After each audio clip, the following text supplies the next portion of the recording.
나올 수도 있는데 겨울이 되면 너무 어두워가지고 굉장히 그 기분이 별로 좀 우울해지기 때문에 별로 좋아하지 않습니다. 한 번은 제가 겨울을 맞이하면서 데일라이트 세이빙이 이렇게 해제되고 갑자기 막 날이 어두워지는데 갑자기 제가 어떤 느낌이 드는가 하면 끝이 없는 그런 캄캄한 동굴 속으로 들어간다는 그런 느낌?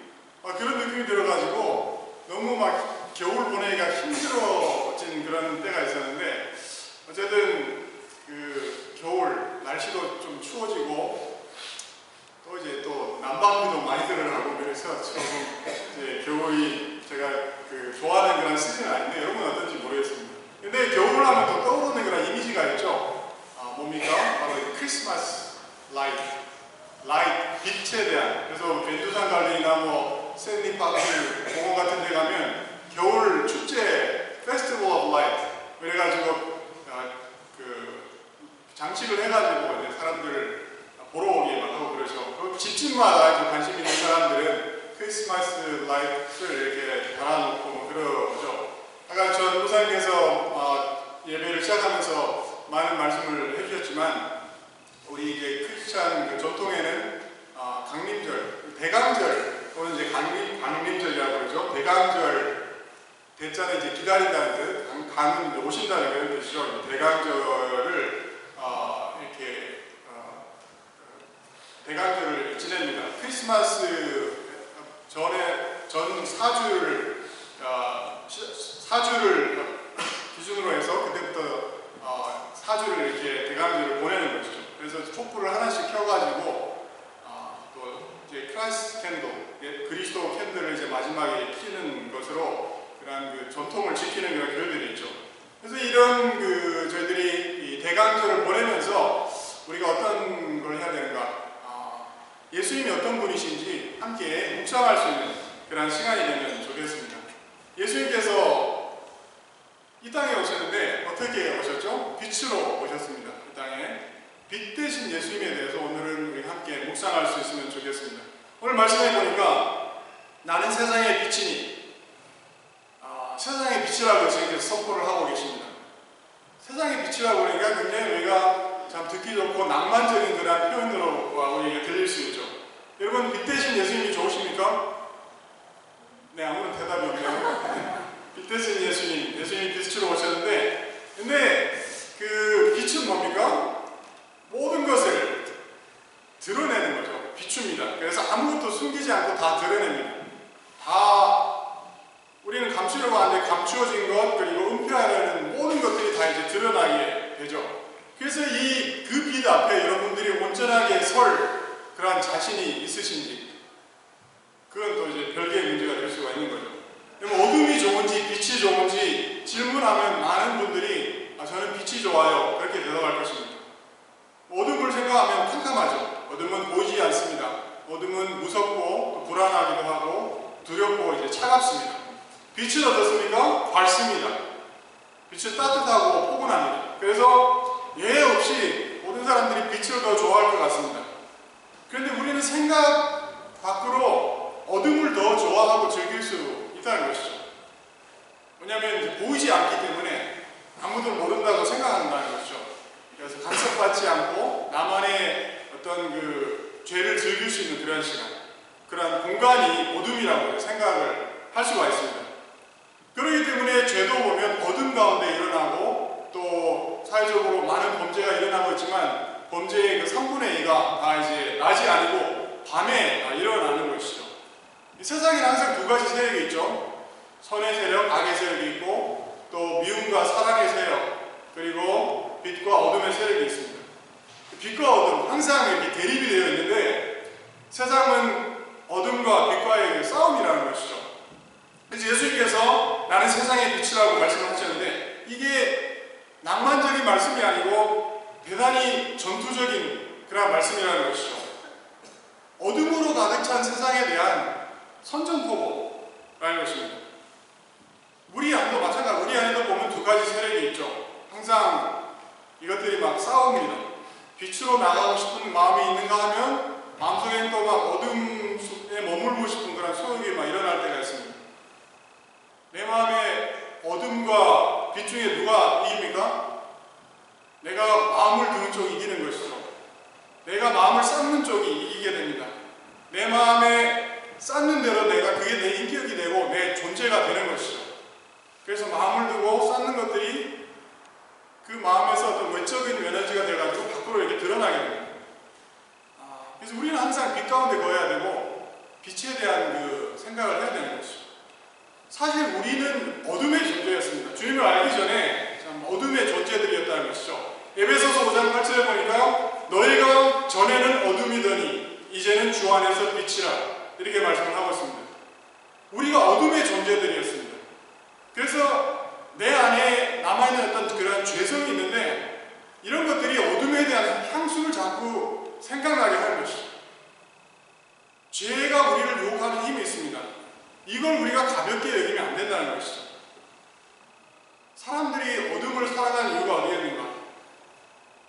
내 어떤 그 죄악된 본성하고 궁합이 너무 잘 맞는 거죠. 그래서 우리가 어둠의 일들, 그러한 일들은 우리가 막 하려고 노력하지 않아도 그냥 저절로 됩니다. 내 육의 정욕, 내 감정, 소욕대로 살기만 하면 되는 것이죠.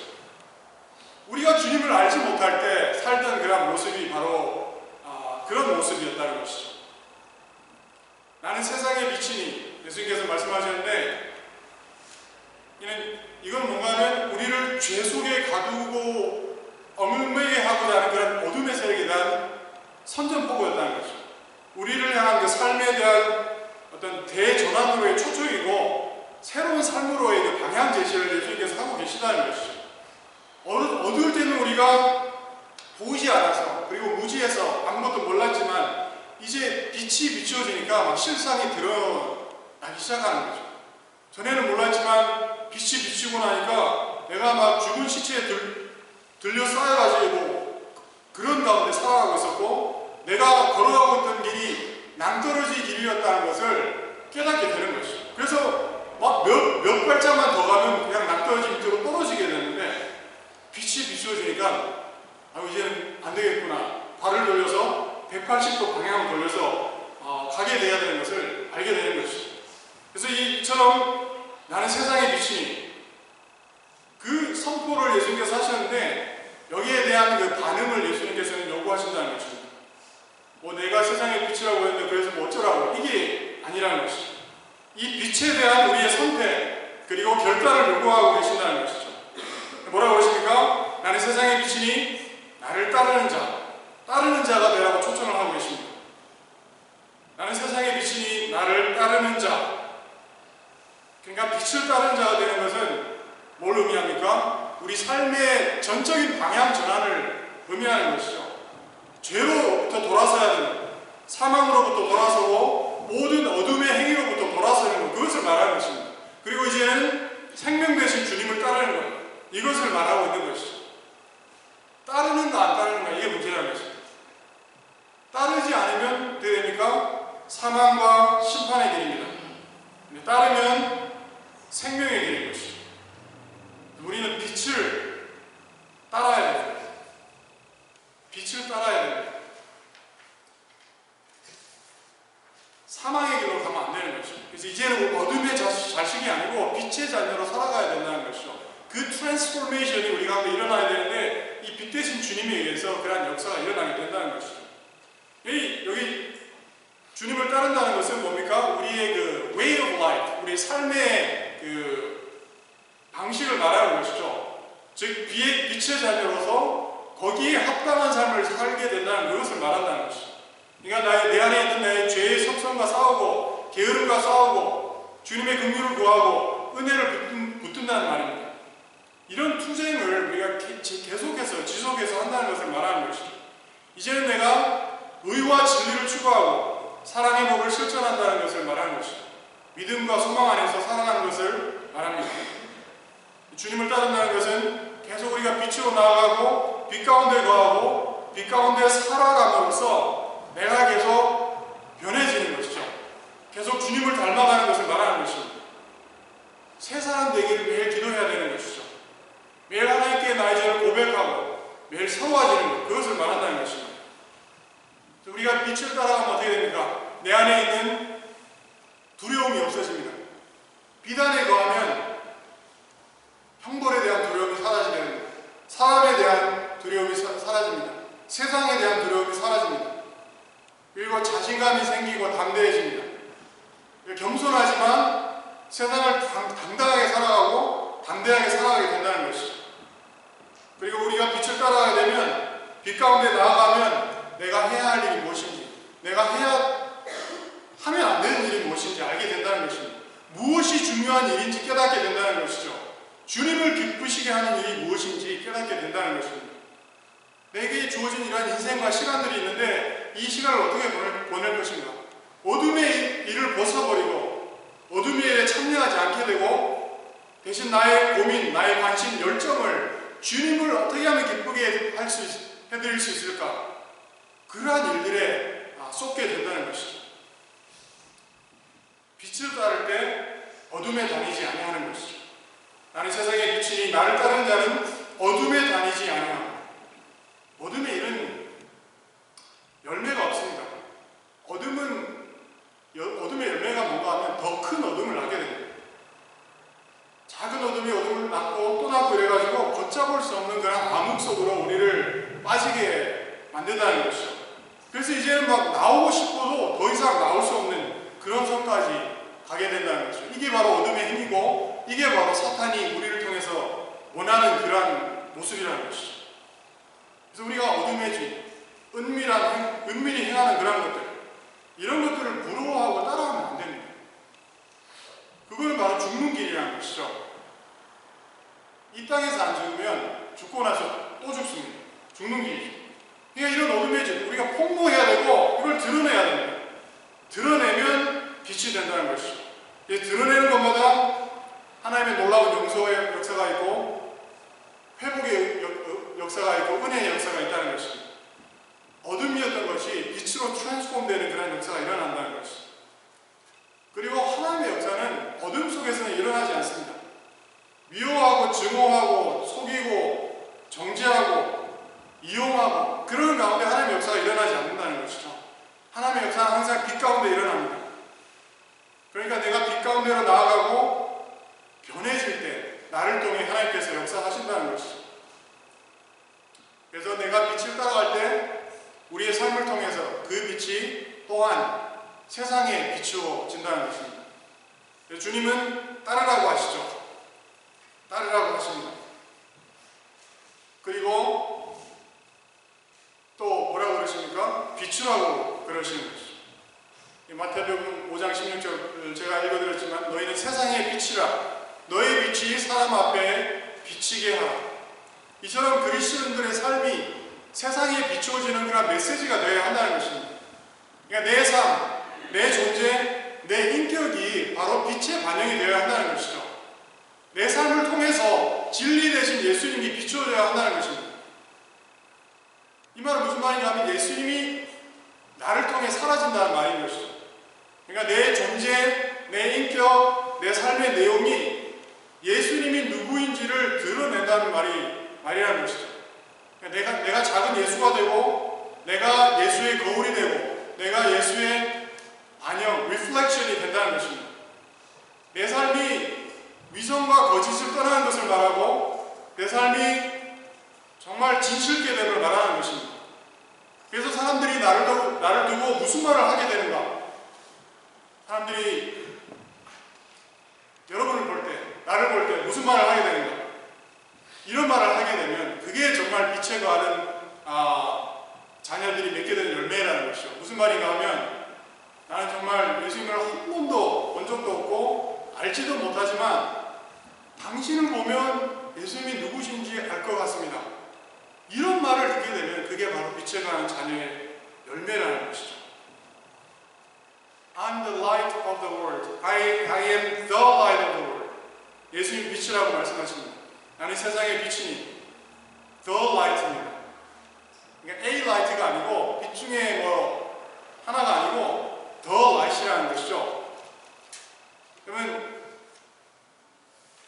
밤에 나에게 촛불하고 플래시라이트하고 형광등하고 그 다음에 백혈등하고 야 우리 누가 더 밝은가 내기 한번 해보자. 시합 한번 해보자. 그래가지고 막 시합을 했습니다. 누가 이길 것 같아요? 촛불이 이기겠습니까? 플래시라이트 이기겠습니까? 흰광등이 이기겠습니까? 백혈등이 이기겠습니까? 하여튼 질문을 하기도 전에 정답을 알아보니까 제가 참 그러니까 누가 이기겠는가? 근데 만약에 이런 막 빛들이 시합을 막 하려고 그러는데 태양이 막 떠오릅니다. 그럼 어떻게 되죠? 밝은 태양이 떠오르면 모든 만물을 밝게 하는 것이죠. 그러니까 이 넷이 놓고 막 누가 밝은지 시합한 시합 자체가 무의미하게 되는 것이죠. 그러니까 촛불, 플래시라이트, 형광등, 백혈등 아니라 어떤 그 빛이 오더라도 태양의 빛 앞에 서면 자기 자신이 부끄러워지는 거예요. 그래서 다 불을 그냥 끄고 맙니다. 예수님이 태양 같으신 그런 분이라는 것이죠. 그 태양이 비추어질 때 세상의 철학, 세상의 사상, 이념, 종교 그러한 불들은 다 꺼지고 만나는 것입니다. 우리는 빛 대신, 즉 The Light 대신 예수님에 대한 그런 확신을 가져야 한다는 것이죠. 예수님을 우리가 믿어야 되고 예수님을 전해야 되고 예수님을 우리가 닮아가야 합니다. 그리고 우리가 빛이 비추었을 때 따라가려면 어떠한 전제가 있어야 되겠습니까? 오늘 찬양에 더 일어나라, 어둠에서 깨어서 일어나라는 그런 찬양의 가사가 있었는데 어떻게 오늘 제가 나누고자 하는 말씀하고 이렇게 딱 맞아가지고 참 어떻게 영적으로 통한 것 같아요. 우리가 먼저 깨어나는 그런 역사가 일어나야 되겠죠. 일어나야 합니다. 어둠 속에서는 참 우리가 어떻게 보면 목류병 환자처럼 이렇게 살았는데 이제 일어나 걸어야 하고 예수님을 또 따라야 한다는 것이죠. 빛 대신 예수님을 따라야 합니다. 많은 사람들이 실제로 참 목류병 환자처럼 그렇게 살아가는 사람들이 인생들이 많이 있습니다. 잠자면서 살다가 그냥 잠속에서 죽는 그런 사람들, 제대로 한번 살아보지도 못하고 그냥 죽는 것이죠. 그리고 여기가 잠자는 상태면 말씀을 들으면 잠만 옵니다. 정말. 예배 시간이 견딜 수 없이 막 괴로운 고뇌의 시간이 되는 것이죠. 잠 보충하는 시간이 됩니다. 자는 사람은 같은 성경을 읽어도 어떻게 됩니까? 이 신약 시대에도 우리가 알 수 있지만 같은 성경을 읽는데도 그 성경의 기초에서 예수님을 십자가에 못 박게 되는 것이죠. 깨어날 때 우리가 말씀을 깨닫게 되고 하나님의 뜻을 알게 되는 것이죠. 그래서 먼저 깨어나는 것이 중요합니다. 깨어날 때 우리가 눈을 뜨게 되고 빛이 들어오게 되고 보이지 않던 것들이 보이게 된다는 것이죠. 그래서 우리의 영적 감각이 살아나게 되고 우리가 성령 충만하게 된다는 것입니다. 에베소서 5장 14절 말씀해 보면 잠자는 자여 깨어서 죽은 자들 가운데서 일어나라. 그리스도께서 너희에게 비추이시니. 이사야서 60장 1절 말씀에 또 이런 말씀이 있죠. 일어나라 빛을 발하라. Arise. 이는 내 빛이 이르렀고 여호와의 영광이 내 위에 임하였음이니라. 내가 일어서야 됩니다. 일어서야 되고 교회가 일어서야 합니다. 빛을 발해야 합니다. 교회를 섬기고 세워나가는 것 육의 일이 아니고 이게 영적 역사인 것이죠. 바로 빛의 역사라는 것이죠.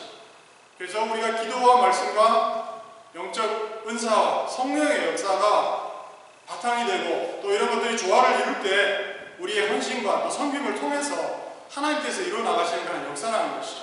새 생명의 역사라는 것입니다. 여러분 중에 이런 생각을 하시는 분들이 계실지 혹시 모르겠습니다. 나는 뭐 너무 늙었는데 힘도 없고 지쳐서 이제 할 수 있는 일이 없다. 뭐 죽을 날도 얼마 남지 않았는데 혹시 이런 생각이 드시는 분이 계신지 모르겠어요. 또 어떤 사람은 나는 너무 어리다. 아는 것도 없고 뭐 경험도 없는데 내가 뭘 할 수 있겠는가.